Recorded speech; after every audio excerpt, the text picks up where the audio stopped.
जेजुरीमधल्या वारकऱ्यांच्या या अपघाताला पोलीस प्रशासनाचा नियोजन शून्य कारभार जबाबदार असल्याचा आरोप वारकरी साहित्य परिषदेचे अध्यक्ष विठ्ठल पाटील यांनी केला आहे।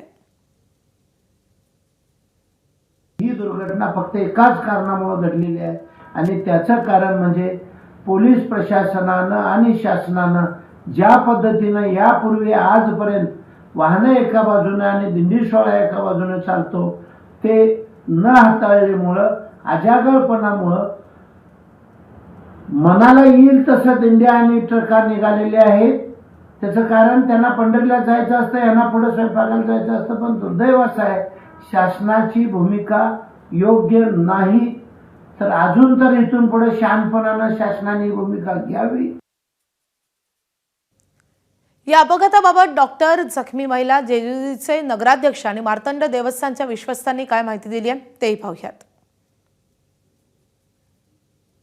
त्यामध्ये अत्यावश्यक अवस्थेमध्ये आमच्याकडे 5 पेशंट आले, त्यामधले 2 हे फ्रॅक्चर होते, एकाला हेड इंजुरी होती। त्यानंतर काही पेशंट हे आरएस मध्ये होते, आरएस मधले काही 2 पेशंट या ठिकाणी आलेले आहेत। आता ते चेस्ट ट्रॉमाचं पण पेशंट या ठिकाणी आलेले आहेत। तर ह्यातले 2 ते 3 पेशंट हे अत्यावस्थ अवस्थेमध्ये आहेत, त्यांच्या छातीला या ठिकाणी ट्रॉमा आहे, छातीमध्ये रक्तस्राव असण्याची शक्यता आहे, 2 ठिकाणी फ्रॅक्चर आहेत, फिमर फ्रॅक्चर आहे।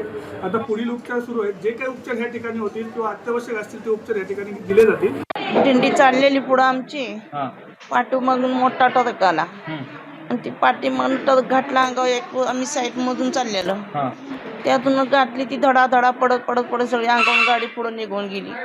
कोणाला जास्ती लागले, कोण जखमी आहे, कोण 3 जण काही मेले ते असं समजावलं आणि 8 जण काही सदस्य असं ऐकायला मिळालं। आता अजून हिच्या काही माहित नाही।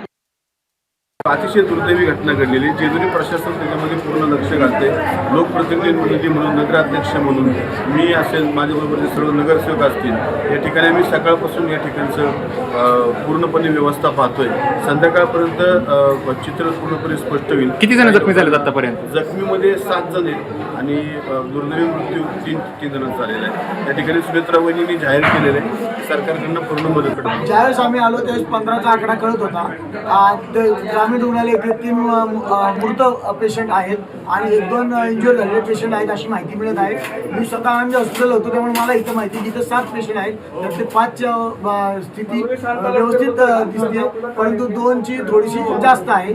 सुनेत्रा वहिनींनी सांगितलं की जो काय असेल तो इलाज त्यांच्यावर केला जाईल।